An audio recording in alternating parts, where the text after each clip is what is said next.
안녕 아이들.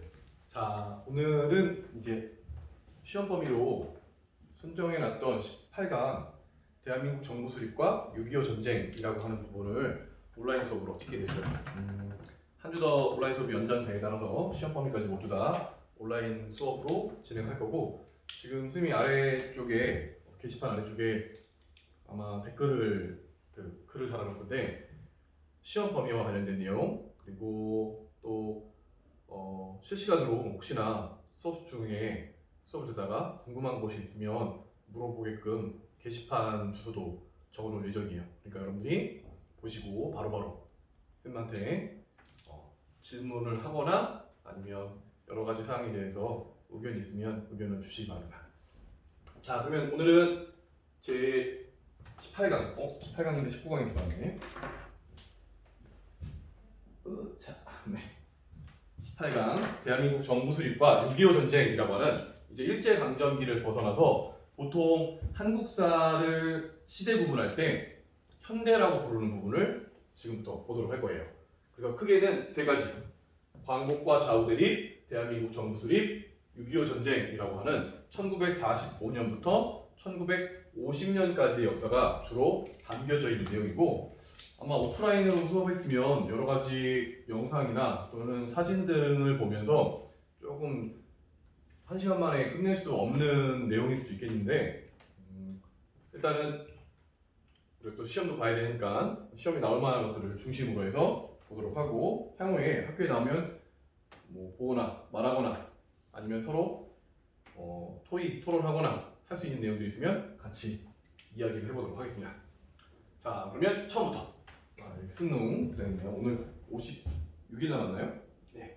여러분 열심히 공부하고 있을 거라고 믿고, 자, 처음부터 보면 광복과 좌우 대립이라고 했는데, 광복 언제예요? 네. 우리 광복은 1945년 8월 15일에 광복을 맞이하게 됐죠. 우리 광복을 준비하고 있던 단체들 기억하나요? 지난 강의 때 봤었는데, 해외에 있던 단체들도 있고요, 국내에 있던 단체들도 있습니다. 먼저 해외에 있던 단체는 대표적으로 충칭에 있었던 대한민국 임시정부가 있었고, 또 화북지방을 중심으로 있었던 조선 건국동맹이라는 단체 있었고, 국내에는 조선 독립동맹, 국내에는 조선 건국동맹이라고 하는 단체가 있었죠. 자, 이 중에 국내에 있었던 조선 건국동맹이 해방 직전에 단체명을 바꾸게 되니 조선 건국준비위원회입니다. 바로 건국을 할 수 있을 거다, 해방을 할 수 있을 것이다, 우리가 나라를 만들 수 있을 것이다 라는 믿음 하에서 만들어졌던 단체였고, 이 단체를 이끌었던 사람은 바로 여운형이에요. 여운형이 나왔고, 이 조선 건국준비위원회 자체가 좌우 합작 단체라고 했으니까 좌와 우, 이게 대표적인 인사들을 한번 꼽아보고 수업을 해도 좋을 것 같아요.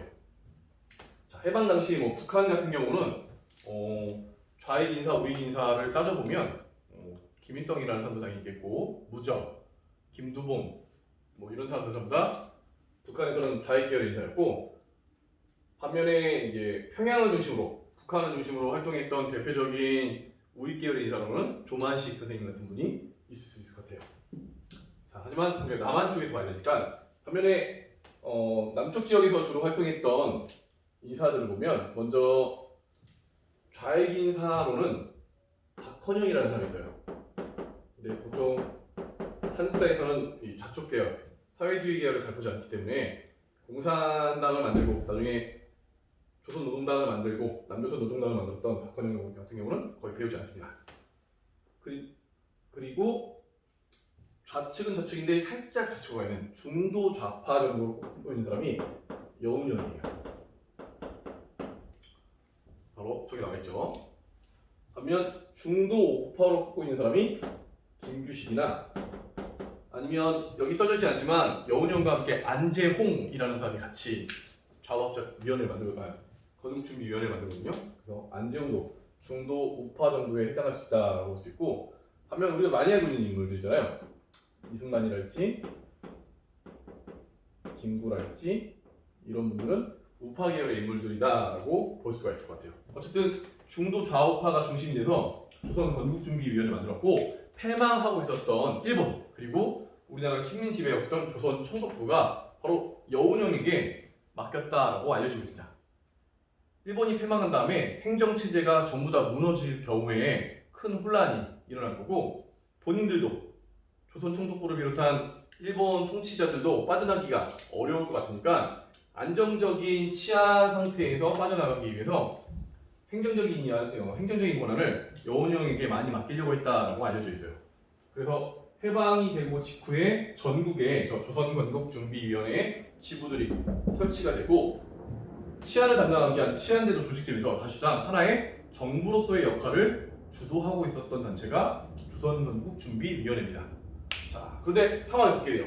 1945년 8월에 이미 소련군이 남쪽으로 내려오고 있었고요. 아이고, 왜 이러죠? 소련군이 내려오고 있었고, 9월에는 미군이 들어오게 됐어요.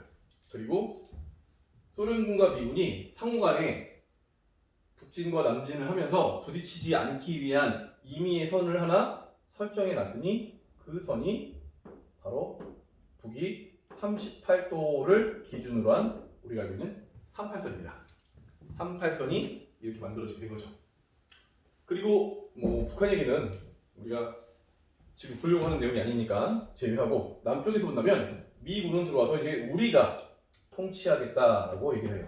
그래서 1945년부터 1948년 대한민국 정부가 수립되기 전까지는 미군정 시기라고 그러고, 미군정이 내세웠던 것 중에 하나가 뭐였냐면, 가장 중요한 것 중에 하나가 정부 형태의 단체들을 모두 인정하지 않겠다예요. 그래서 조선건국준비위원회뿐만 아니라, 물론 이제 조선건국준비위원회도 많이 이야기하다 보면 여러 가지 이야기 나올 거예요.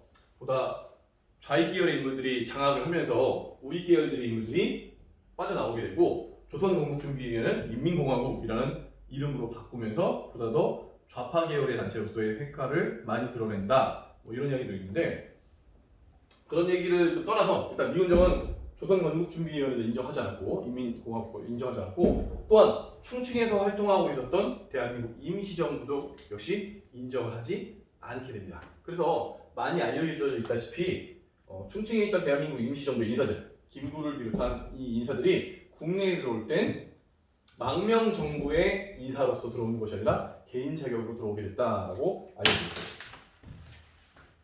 자, 어쨌든 미군정 시기라는 점 기억하시면 좋을 것 같고, 자, 이제 모든 것들은 다 미군정 손아귀에 쥐어지게 됐습니다. 근데 우리나라의 문제를 우리가 이제부터 스스로 결정하지 못해요. 그래서 몹시 중요한 회의 하나가, 우리나라 문제를 결정하는 회의가 열리게 되니 모스크바 삼국 외상 회의입니다. 지금 가만히 보면 뭐 끝난 직후냐면 2차 세계대전이 끝난 이후예요. 그래서 2차 세계대전 이후에 세계 질서가 다시 만들어지게 되는데, 그 가운데 승전국이었던 세 개의 나라 사람들이 모여서 회의를 합니다. 어떤 나라가 있겠어요? 삼국이면 당연히 미국이 있겠고요. 또 소련이 있겠고요. 또 영국이 있습니다. 그러니까 2차 세계대전에 가장 대표적인 승전국, 사실 여기 중국도 포함되어 되지만 중국은 이때부터 자기 나라 문제로 몹시 복잡했기 때문에 참여하지 않고, 미국, 소련, 영국이 모스크바에 모여서 외교부 장관들이 모여가지고 지금 회의를 하게 된 거예요. 여기서 결정된 사항은 크게 세 가지로 꼽고 있습니다. 하나는 한국의 임시정부를 만들자라는 내용이었고, 두 번째 내용은 한국이 너무 오랫동안 30여 년 이상 식민 통치를 받았기 때문에 이 한국의 정부를 도와주기 위한 미국과 소련의 공동위원회를 만들자. 미소 공동위원회, 줄여서 미소공위라고 하는 걸 만들자. 그리고 세 번째가 가장 뜨거운 감자가 됐는데, 세 번째는 신탁통치 문제예요. 조선민족들이 너무 오랫동안 스스로 통치하지 않았기 때문에 통치 능력이 없을 것이다 라고 판단하고, 이제 이 신탁통치 문제가 거론이 된 겁니다. 또 이와 관련해서는 미국이 먼저 했네, 소련이 먼저 했네 이야기 복잡하고요. 이 소식이 전해지면서 우리나라의 잘못된 소식, 동아일보를 통해서 우리나라 역사상 가장 잘못된 언론 오보 사건이 일어나기도 해요. 어쨌든 중요한 거는 저 세 가지였는데, 많은 사람들이 어디에만 주목을 했냐면 신탁통치 문제에만 주목을 하게 됐고, 좌익 우익 가리지 않고 모두가 반대를 합니다. 반대. 모스크바 한국외상회의 결정사는 우리는 받아들일 수 없다라고 반대했는데, 나중에 시간이 지나가면서 좌익 계열에서는 이 모스크바 한국외상회의의 결정사항들이 이런 내용들이니까 결과적으로 우리가 이 사항을 받아들여야 되지 않느냐라고 해서 반대에서 지지의 입장으로 갈아타게 돼요. 그래서 한반도가 벌써 남북으로 38선을 기준으로 나눠졌는데, 남한 내에서도 좌익과 우익이 갈라져서 싸우기 시작합니다. 물론 서로 간의 정치적인 욕심이나 야망이나 이런 것도 있었을 거예요. 한데 어쨌든 이 모스크바 한국외상회의 결정상을 어떻게 받아들일 것인가가 굉장히 중요한 문제가 됐고, 이제는 남한 내에서도 좌와 우의 대립으로 나라가 쪼개지고 또 갈라지는 형태가 만들어지게 됩니다. 여기서 안타까운 것 중에 하나는 뭐였냐면 친일파 문제예요. 이 당시 친일파들이 일본이 빠져나간 다음에 국내에 머물게 되는데, 혹시 여러분들이 단편소설 꺾잇단리 같은 거 소설 보면 알겠지만 남과 북에서 여러 가지 사람들이 막 벌어져요. 그 중에 이제 남한에 있었던 친일파들은 그동안 좀 숨죽여 지내다가 미 군정이 그래도 과거의 친일파라 할지라도 행정적인 경험이나 관료 경험이 있던 사람들을 그대로 갖다 쓰거든요. 그래서 활동을 하지만 숨죽여 지내고 있다가 이 모스크바 한국외상회의로 좌우의 대립이 격화되자 자신들을 변모시킬 기회로 삼습니다. 그래서 과거의 친일파였던 사람들이 어디로 포함되냐면 어느 편에 서냐면 이쪽 편에 서요. 주로. 그래서 신탁 통치 반대를 막 부르짖으며 뭐라고 얘기하냐면, 너네들은 신탁 통치를 받아들이자고 하는 거냐? 그러면 너네는 나라를 팔아먹는 거네. 매국노네. 너네가 매국노면 반대편에서 시위를 하고 있는 우리는 애국자로 변신을 하려고 했다는 점이 굉장히 한번 생각해 봐야 될 부분이 아닌가라고 생각합니다. 비극적인 거는 1946년 1월에 1946년 8월에도 계속 이어진다는 거예요. 그래서 좌우의 대립이 결과적으로 나라를 분열시키는 굉장히 중요한 핵심 요소가 됐다는 것을 볼 수 있어요. 하지만 우리가 내부에서 막 이렇게 갈등을 벌이고 있는 동안에도 모스크바 삼국외상회의 결정사항들이 하나하나 진행되기 시작합니다. 1946년에 1차 미소 공동위원회, 줄여서 미소 공의가 열리게 돼요. 근데 미국과 소련이 서로 첨예하게 입장이 다른 거예요. 미국의 경우에는 뭐라고 하냐면, 조선의 모든 단체들, 정치에 관심 있는 단체들이 포함돼서 정부 수립에, 임시정부 수립에 주도를 해야 된다라고 했던 반면에, 소련의 경우에는 아니다, 모스크바 한국외상회의 결정사항을 받아들이지 않는 단체 뭐처럼 포함시키느냐, 그런 단체들은 빼고 시키자는 거예요.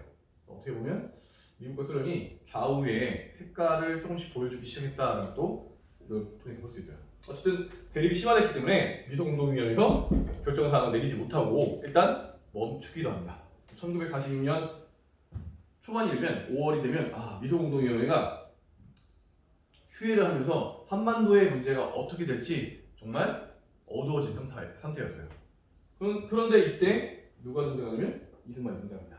이승만 1945년은 해방된 이후에 미국에 있다가 국내로 돌아왔고, 우리나라에서 가장 똑똑한 사람으로 알려져 있었기 때문에, 우리나라 최초의 미국 석사 박사였기 때문에 가장 똑똑한 이박사라는 타이틀을 가지고 당시 전국을 돌아다니며 강연을 하고 있었는데, 강연 도중에 정읍에서 어떤 중요한 발언을 해요. 정읍 학생들이, 선생님 과거에 정읍에서 근무했었는데 정읍 학생들이 굉장히 기분 나빠했어요. 왜 하필이면 우리 정읍에 와서 저런 좋지 않은 이야기를 했을까라고요. 그 발언이 뭐였냐면 이거예요.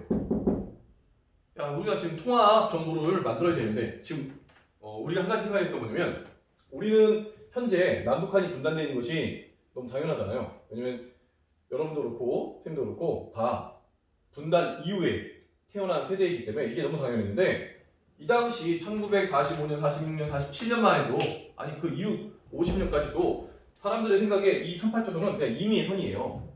우리 그냥 한민족 하나인데 지금 살짝 선화가 하나가 그어져 있는 거고, 빨리 정부 수립하면 그냥 하나의 나라인 거예요. 고려도 500년, 조선도 500년, 그 앞에 통일신라도 500년 이었으니까 적어도 1500년 동안 한 민족이었는데 지금 선이 살짝 그어져 있는 거예요. 이 선은 사람들 생각에는 선이라고 생각이 잘 되지 않았을 거예요. 그런데 이승만이 정부 수립이 어려면 남쪽만이라도 정부나 위원회나 단체 같은 정부를 잘 만들자라고 하는 딱 선을 긋는 발언을 하게 됩니다. 지금 뭐 아까도 얘기했지만 우리는 전부 다 분단 이후의 세대이기 때문에 당연하게 받아들일 수 있는데 굉장히 충격적인 발언이에요. 아무도 생각하지 않았던, 뭐야, 1000년 이상 동안 하나의 민족이었던 우리를 가른다고? 라는 것을 생각하게 됐던 것이 이승만의 정읍 발언이었고, 이 정읍 발언 이후에 자칫 잘못하다가는 정말 임의선이었던 38도선이 우리 민족을 둘로 나누는 선이 될 수도 있구나라는 판단을 하게 됩니다. 그래서 적극적으로 또다시 누가 나서냐면 또다시 여운형이 나서요. 여운형 많이 등장하죠. 초반부에 굉장히 광복 이후에 우리나라 초반부에 굉장히 중요한 인물입니다.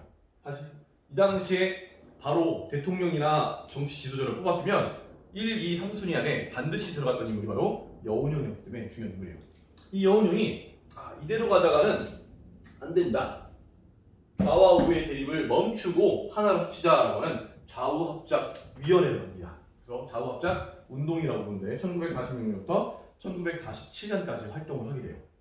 여운형과 김규식이 좌우의 대립을 이제 그만하고 나라를 하나로 합치기 위한, 민족을 하나로 합치기 위한 노력을 하자.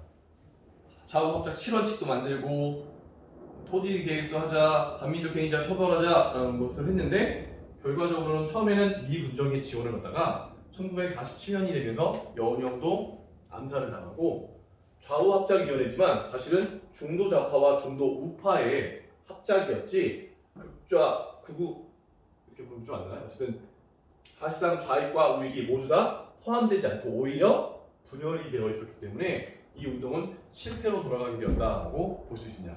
어떻게 보면 남북의 분단을 막을 수 있는 가장 중요한 지점에 있었던 운동, 단체가 좌우합작운동, 좌우합작위원회이기 때문에 한번 눈여겨보시면 되겠고, 여운형이라는 분, 호가 몽양이신데요. 정말 안타까운 분 중에 한 분이다라고 볼 수가 있습니다. 암살을 당해서 돌아가셨기 때문에 좌우합작운동이에요. 자, 좌우합작운동이 실패로 돌아간 다음에 그 사이에 또 2차 미소공동위원회가 열리게 됩니다. 근데 이게 1947년쯤이 되면 전 세계의 흐름은 냉전이라는 흐름으로 흘러가고 있었어요. 냉전 들어봤죠? 콜드워. 실제 전쟁은 일어나지 않지만 마치 전쟁과 같은 일이 벌어지고 있는, 전쟁은 뜨거운 것이지만 전쟁과 같은 긴장감이 계속 감도는 차가운 전쟁, 콜드워라고 해서 콜드워라는 명칭은 미국의 저널리스트가 써서 냉전이라고 쓰고 있는 거죠. 자, 이 냉전이 이제 막 심화되기 시작할 때예요. 그래서 미국과 소련은 대립을 할 수밖에 없었고, 냉전으로 인해서 결국 미소공동위원회 2차에서도 아무런 결정사항을 내리지 못하고 결렬이 됩니다. 이제 한반도를 어떻게 할 것인가의 문제는 미국이 미소공동위원회에서 못하면 넘기자. 어디로 넘기자라고 하면 2차 세계대전이 일어난 이후에 후속 결과로 인류가 너무 놀랄 거예요. 이렇게 많은 사람들을 죽이고 홀로코스트라고 하는 정말 합리적이고 발전하고 있는 인간이 아닐 수도 있다라는 생각이 들었고, 향후에 이런 전쟁들을 방지하기 위해서라면 국제적인 단체를 만들자라고 해서 2차 세계대전 이후에 국제연합 UN이 만들어집니다. UN으로 한반도 문제를 넘기자라고 주장하게 돼요. 지금 UN과 이 당시 UN은 좀 색깔이 달라요. 이 당시 UN은 약간 미국이 주도해서 만드는 경향이 없지 않아 있었기 때문에 미국의 입김이 상당히 작용하고 있었던 국제연합이었습니다. 어쨌든 한반도 문제를 1947년에 유엔에 상정하자. 그래서 유엔에 상정했어요. 유엔에서는 뭐라고 하냐면, 그러면 한반도 전체의 인구 비례에 맞춰서 선거하면 되지. 그래서 인구 비례에 맞는 총선을 결의했고, 한반도의 조사를 나가기 위해서 유엔에서 한국 임시위원단을 한반도로 파견합니다. 그런데 남한에 들어올 수 있었는데 저 임시위원단이, 소련에서는 임시위원단이 들어와서 인구 비례에 따른 총선거를 하면 안 된다라고 반대를 하게 돼요. 소련이 반대를 해서 결렬이 되게 되죠. 다시 이 문제는 유엔으로 넘어와서 유엔 소총회에서는 그렇다면 전 지역에서 인구 비례에 맞는 총선거가 힘들다면 선거가 가능한 지역만이라도 선거를 하자, 총선을 하자라는 것을 결의하게 돼요. 그게 바로 미군정의 지휘를 맡고 있던 아 이거 어떻게 용어 쓰기가 좀 어렵네. 자, 미 군정 하에 있었던 남쪽에서 선거를 하기로 결정한 겁니다. 그것이 1948년 5월 10일 날 총선하기로 결정하게 된 거예요. 다시 알고 계시지만 50총선거는 뭐 우리나라 최초의 민주적 보통선거임에 굉장히 중요한 의미를 지니고 있지만 또 한편으로는 저 선거를 통해서 남쪽에서 정보를 수립하게 되면 임의의 선으로 만들어놨던 요 38선이 이제 국가와 국가의 경계선이 될 수도 있다라는 의미가 됩니다. 당연히 여기에 따른 반대가 있었겠죠. 그래서 남한만의 단독 선거에 반대하는 두 가지 움직임이 일어나요. 첫 번째 움직임은 바로 김구예요. 김구 선생님이 또 나왔네요. 3천만 동포의 읍고항이라는 강연, 아주 유명한 강연인데 이것을 발표하면서 남북한의 분단은 절대 일어나서 안 된다. 내가 이거 3.8자선을 베고 눕고 죽더라도 북한과 반드시 협의하겠다라고 해서 올라갑니다. 자, 북한에 올라가서 북한 지도자를 만나요. 김일성이랄지 김두봉이랄지 무정이랄지 이런 사람들을 만나게 됩니다. 그걸 남북 협상이라고 하고 또는 남북 연석회의라고도 불러요. 그래서 김규식이었네요. 김규식 또 나왔네. 김규식 전에도 나왔죠. 자고합자 운동에 나왔고 더 전에는 1910년대 할 때 1차 세계대전 끝난 다음에 신한 청년단으로서 파리 강화회의에 한국 대표로 참여했던 인물이 김규식이었죠. 자, 하지만 성공하지 못해요. 왜냐하면 북한 내에서도 북한이 이미 정보 수립을 계획하고 있었을 거예요. 그런데 본인이 먼저 정보 수립해서 분단의 책임을 떠안고 싶지 않았고 우리도 남북한의 분단을 막기 위해 노력한다는 것을 보이기 위해서 열었던 회의일 수도 있기 때문에 사실상 큰 성과 없이 김규식 선생님이 올라갔다 다시 내려오게 됩니다. 물론 저렇게 참여하면서 남북협상에 가면서 김구 선생님 같은 경우는 이 50총선거에 전혀 참여를 하지 않게 되는 거죠. 그리고 이때 같이 올라갔던 사람이 저기 써져 있지 않고 여기도 손수강에도 나와 있지 않지만 김원봉 같은 사람도 같이 올라갔다가 내려오지 않아요. 계속 머무르기 때문에 우리가 그간 김원봉과 같은 독립운동가는 비록 일제강점기에 혁혁한 공헌이 있다 할지라도 북한 정부 수립에 도움을 주는 인물이니 배우지 말아야 된다. 그래서 1980년대 90년대까지 거의 김원봉 이름을 언급하는 것 자체가 금기시되었다라고 전에도 얘기했습니다. 자, 또 한편 어떤 일이 벌어지냐면 1948년 4월 3일날 제주 4.3 사건이라는 것이 벌어져요. 한국 현대사의 사건 중에 좀 마음 아프고 비극적인 사건이 많은데 그 비극의 중요한 지점에 있는 사건이 바로 제주 4.3 사건입니다. 제주도라는 거였네. 제주 4.3 사건이면서 제주가 있죠. 제주 4.3 사건만 단독적으로 보자면 원래 48년에 벌어진 게 아니라 그 전해인 47년 3월 1일 3.1운동 축하연 때 벌어졌던 소동으로부터 진행되는데 근원적으로 봤을 때는 이 제주 4.3 사건 자체가 남한만의 단독정부 수립에 반대하는 것으로부터 시작됐기 때문에 요 아래 반대 2로 넣어놨어요. 그리고 실제 시작은 47년 3월 1일이라고 하지만 정말 뭔가 빵 하고 봉기된 일, 터진 일은 48년 4월 3일부터 시작됐기 때문에 그냥 48년 사건을 봐도 될 것 같아요. 4.3 사건이라고 보이고 다른 사건과 달리 이 사건은 지금 뭔가 역사적인 용어로 정리를 하지 못하고 있어요. 여기서 말하는 역사적 용어로 정리한다는 것은 4.19 혁명이랄지 5.18 민주화 운동이랄지 아니면 6월 민주 항제 또는 6월 민주 혁명 이렇게 부르는 운동, 혁명, 항쟁 등등등의 역사적 용어 정의가 되고 있는데 제주 4.3 사건은 사실 처음 시작은 좌익이 주도해서 일어났던 남한만의 단독정부 수립 반대였지만 이 가운데 국가 권력이 너무나도 많은 사람들을 죽이고 그 중간에 서북청년단이라고 하는 국가 조직도 아님에도 불구하고 주민들을 학살하고 아무런 죄 없는 좌익이 뭔지 우익이 뭔지 이념과 전혀 무관한 사람들이 너무나도 서로 죽고 죽였기 때문에 이 사건을 뭐라고 명명하는 순간에 수많은 사람들이 너무 마음이 아파요. 그래서 제주 4.3 사건은 지금 그냥 사건이라고 하는 중의적인 용어로 평가를 내리고 있고, 아마도 앞으로도 계속적으로 어떠한 역사적 평가가 내려지기 좀 어렵지 않을까라는 생각이 듭니다.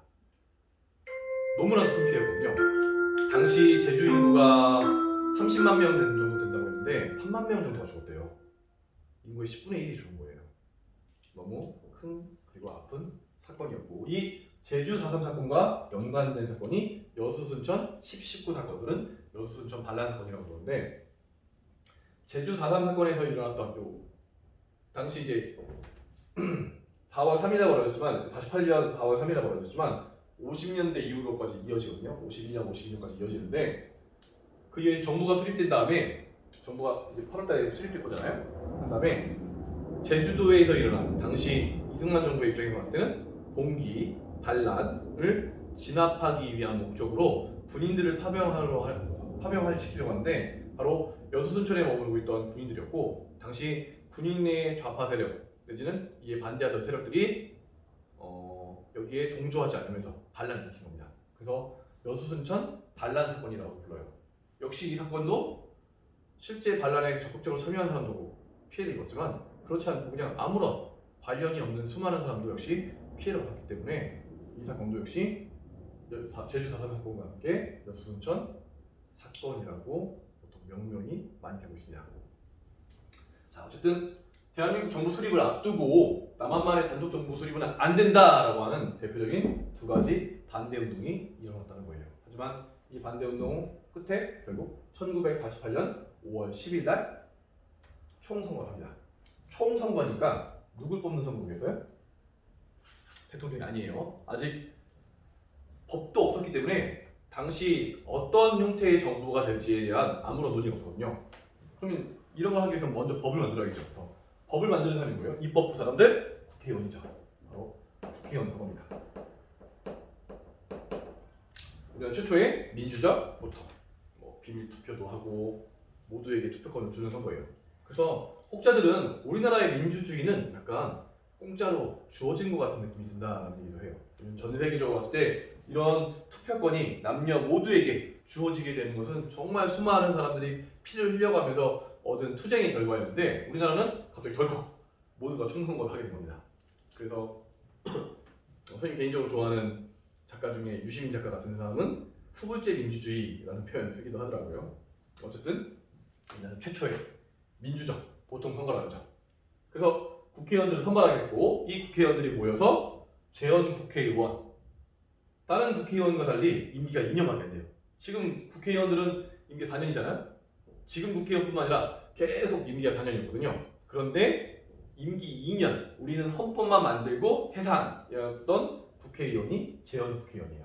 그래서 이때 만들어진 최초의 헌법이 재헌 헌법이라고 부르는데, 어떤 것들이 들어가냐면 먼저 민주공화국이다, 삼권 분립이다 라는 내용이 들어가 있고, 또 한편으로는 우리나라의 정치 체제를 대통령 중심제로 하는데, 대통령의 임기는 미국처럼 보통 일반적으로 4년을 임기로 하고, 대통령을 직접 선거로 뽑지 않고 국회의원의 간접 선거로 뽑는 4년 중임에 두 번 할 수 있어요. 4년 중임에 대통령 간접 선거제, 간선제로 선출하게 됐고, 지금은 없어졌지만 미국처럼 부통령제가 같이 있는, 정 대통령, 부통령을 함께 뽑아서 정부를 꾸미는 그런 형태로 만들어집니다. 결국 이 재헌국회에서 대한민국 정부가 수립되게 되고요. 그리고 그 밖에 두 가지 재헌국회가 만들어왔던 중요한 법률이 있어요. 하나는 반민족행위 처벌법이라고 하는 친일파를 청산할 수 있었던 가장 중요한 헌법 중에 하나라고 볼 수 있습니다. 이 반민족행위 처벌법에 따라서 만들어진 위원회가 있어요. 그러면 당시 아직도 수많은 미군정 시기 이후에 수많은 친일파들이 남아있는데, 이 친일파를 청산하기 위해서는 지금의 일반적인 경찰, 지금의 일반적인 법정에서는 처벌할 수 없으니까 아예 이들을 조사하기 위한 특별경찰, 특별법원을 만들어서 친일파를 청산하자. 친일파라는 명칭보다는 보다 더 명확한 명칭은 반민족, 민족에 반하는 행위를 했던 사람들, 기회주의자들, 나라를 팔아먹었던 매국노들을 처벌하자라고 하는 반민족행위 처벌법을 만들었고, 이에 따라서 만들어진 위원회가 반민족 특별조사위원회, 줄여서 보통 반민특위라고 불리는 위원회가 만들어져요. 조사를 막 합니다. 이광수 잡혀가고요, 최린 잡혀가고요, 최남선 잡혀가고요. 그래서 몽땅 조사를 하는데, 좀 개인적으로 수업에서 몇 번 얘기했던 영화 암살이라는 영화를 보면 영화 말미에 사실상 기회주의자, 반민족 행위자였던 이정재가 재판받는 장면이 나와요. 유명한 거 있잖아요. 막 우통을 막 이제 뭐 내 몸에 총알이 몇 개 있는지 아시오? 막 이렇게 하는 그 장면. 거기가 바로 반민특위 법정이거든요. 근데 이 반민특위 행위를 몹시, 반민특위 활동을 몹시 싫어했던 사람이 있어요. 바로 본인의 정치적인 기반이 친일파들의 후원 또는 친일파들을 함께 활동하고 있기 때문에 정치적 기반이 있었다고 하는 이승만 정부입니다. 그래서 이승만 정부가 보통 뭐 소극적인 뭐 이런 얘기가 나와 있는데 사실상 방해를 했죠. 지금 우리 승무사 교주는 이승만 정부의 비협조와 방해를 했죠. 그래서 반민특위를 오히려 일반 경찰들이, 여기서 말하는 일반 경찰은 친일 경찰들이거든요. 일제 시대까지 남아있던 친일 경찰들이 본인들이 당하기 전에 먼저 반민특위, 특별경찰, 특별검사, 반민특위 조사위원회를 공격하면서 결과적으로 크게 친일파에 대한 청산이 이루어지지 않고, 크게 아니라 제대로 이루어진 게 하나도 없이 반민특위가 해산이 되게 됩니다. 몹시 지금 현대사에서 가장 안타까운 지점 중에 하나가 바로 반민특위 활동에 제약에 있다라고 개인적으로 생각하고요. 이때 잘 해결됐으면 이 이후에 친일파의 후손이라고 하는 사람들이 막 떵떵거리고 살고 독립운동가의 후손들이 정말 궁핍하고 가난하게 어렵게 살지 있지 않았을까라는 생각이 드는 부분이에요. 근데 어떤 사람들은 이제 뭐 반민특위의 활동으로 나라가 어지러워지고 혼란스러워졌다라고 하는데, 그렇게 말하는 사람들은 뭔가 좀 잘못되지 않았을까라는 생각이 듭니다. 굉장히 안타까운 사건. 또 하나는 농지개혁법이에요. 당시 이제 조선 후기 일제강점기를 넘어오면서 농민들의 숫자가 굉장히 많은데 농민들의 대다수가 소작농이었어요. 자기 농지가 없는, 잘못된 거잖아요. 농사를 짓는 사람에게 농지가 있어야 하는 것이 정당했기 때문에 농지에 대한 개혁이 이뤄야 된다라는 얘기가 많았고, 이미 북한에서 먼저 농지 개혁이 이루어지고 있습니다. 북한은 공산주의 국가잖아요. 그래서 무상몰수하고 무상으로 막 배분을 하게 돼요.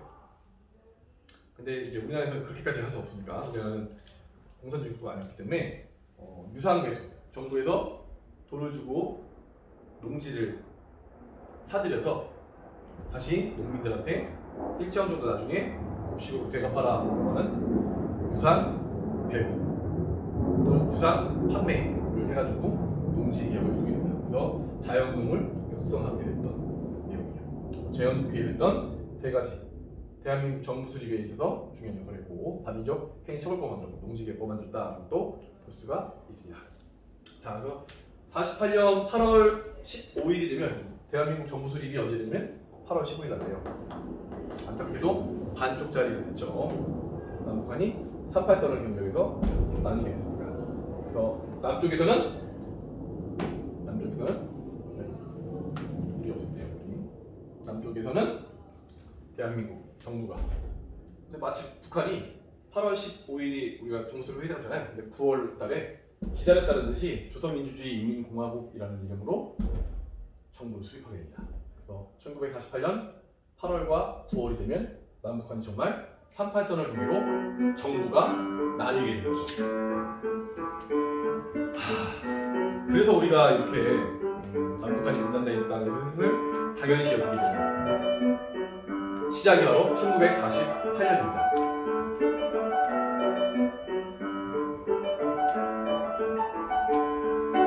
종이 너무 길어요.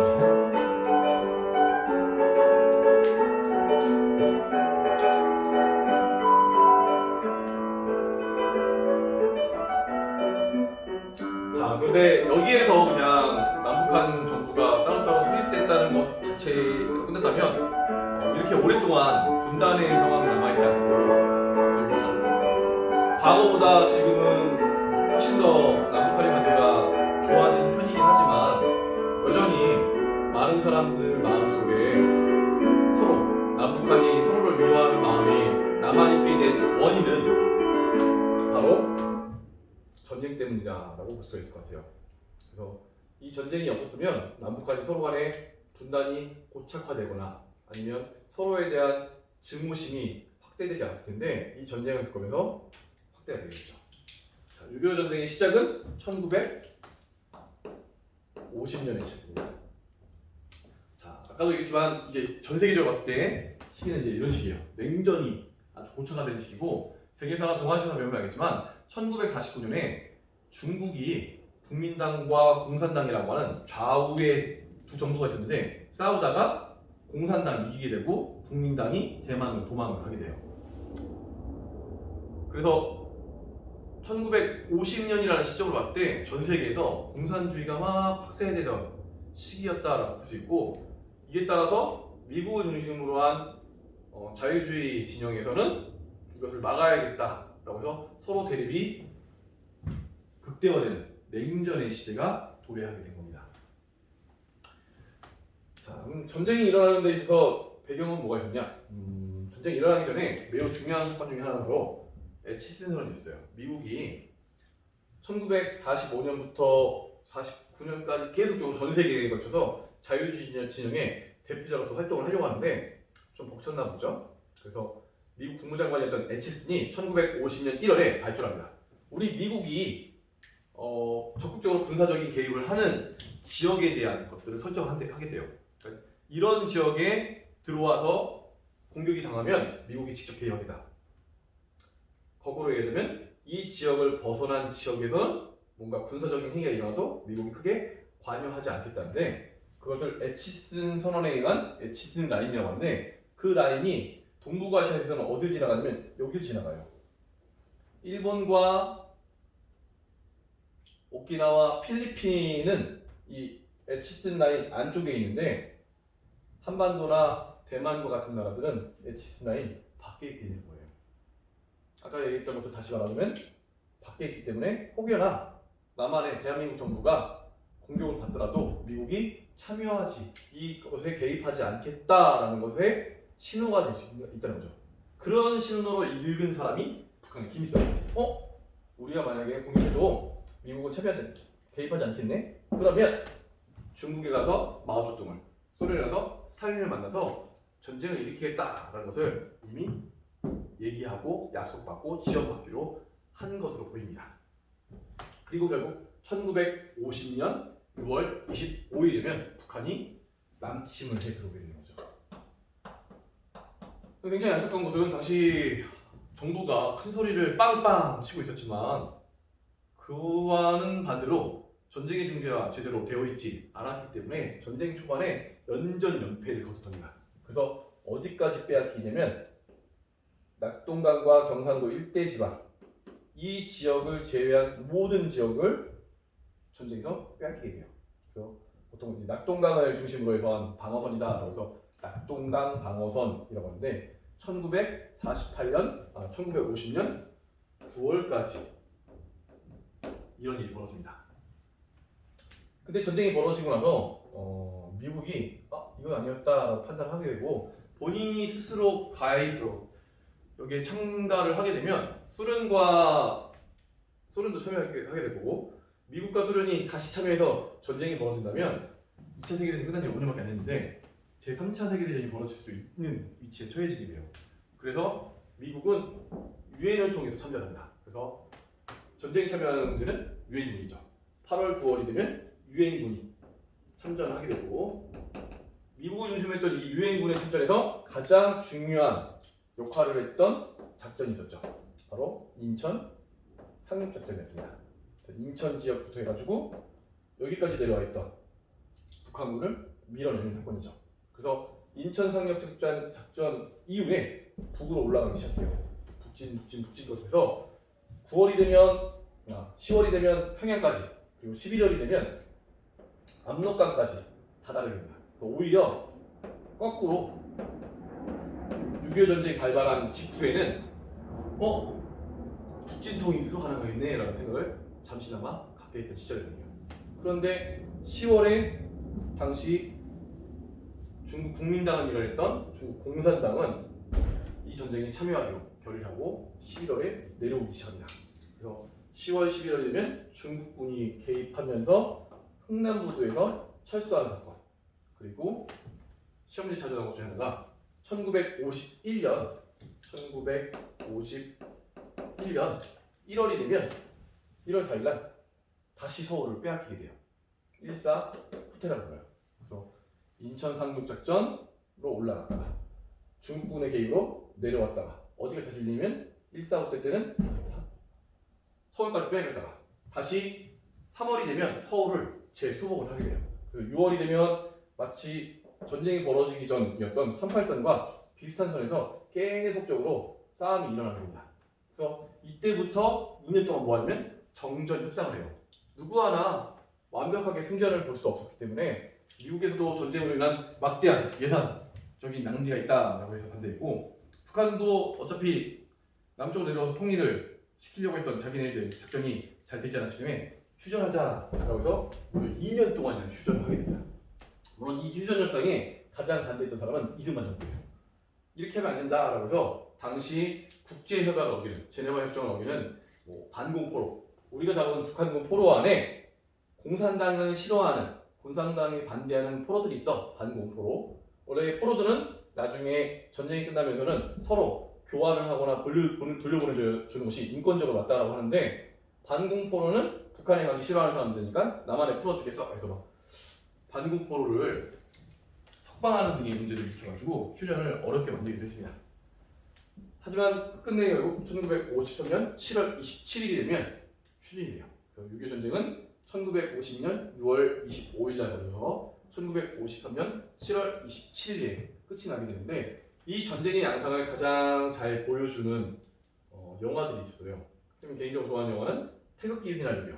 왜 좋아하냐면 전쟁 처음 시작부터 해서 서울 재수복까지, 여기까지를 가장 잘 보여주고 있고 드라마틱하게 보여주기 때문에 좋아하고, 정전 협상을 하는 동안에 또 막 치열하게 싸우거든요. 근데 무슨 얘기가 끊임없이 들리냐면, 자, 협상이 체결되었습니다 라고 하는 그 순간에 서로 간에 전쟁의 선이 나뉘는다는 거예요. 휴전선이 나뉘게 된다는 거예요. 그래서 한 뼘이라도 더 차지하기 위해서 고지를 올라가는, 막 위쪽에서 싸움이 더 유리하니까 그 고지를 올라가기 위한 고지전이 벌어지는데, 수많은 사람들이 강원도의 수많은 고지에서 목숨을 잃게 됩니다. 그 고지전투와 관련된 고지전이라는 영화도 있어요. 두 영화 모두 다 몹시 미남 배우들이 등장하니까 한번 보시면 좋을 것 같고, 그래서 38선과 다르게 휴전선은 이렇게 만들어지게 되는 거죠. 휴전 협상.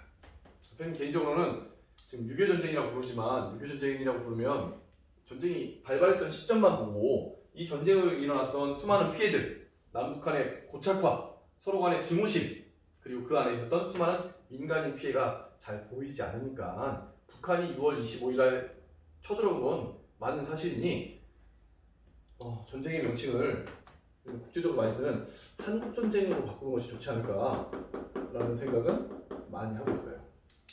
그리고 휴전이 되면서 이승만 정부가 반대했다고 했잖아요. 그러면 우리를 방어하기 위한, 우리를 보호하기 위한 협정을 하나 체결해달라고 해서 1953년 10월이 되면 미국과 우리가 동맹으로 맺어지게 되는 거죠. 한미 상호 방위 조약이 체결되고 지금까지 그 관계가 이어져 오게 되었습니다. 자, 내용들이 많은데 어쨌든 이것으로 지금 18강 내용을 다 마쳤고요. 1945년부터 1950년, 53년까지 정말 숨가쁘게 우리나라 역사가 때로는 너무 슬프게, 때로는 환희에 차서 흘러왔다는 것을 볼 수 있게 될 겁니다. 시험을 보기 위한 한국사를 보는 것도 좋지만, 이제 이쪽 부분도 보면 여러분들의 역사적인 가치를 한 번쯤 생각해 보게 되는 부분이 될 수 있으니까, 이렇게 간략한 수능특강 말고 좀 더 두툼한 이 당시를 다루고 있는 책들을 보면 좋을 것 같고, 여러분도 일단은 입시가 중요하지만 입시 이후에는 한 번쯤 이 이후부터 현대사의 역사는 좀 살펴보면 좋겠다라는 것이 선생님 개인적인 생각입니다. 자, 오늘도 수고 많았고요. 그럼 오늘 수업은 여기까지 하겠습니다. 안녕.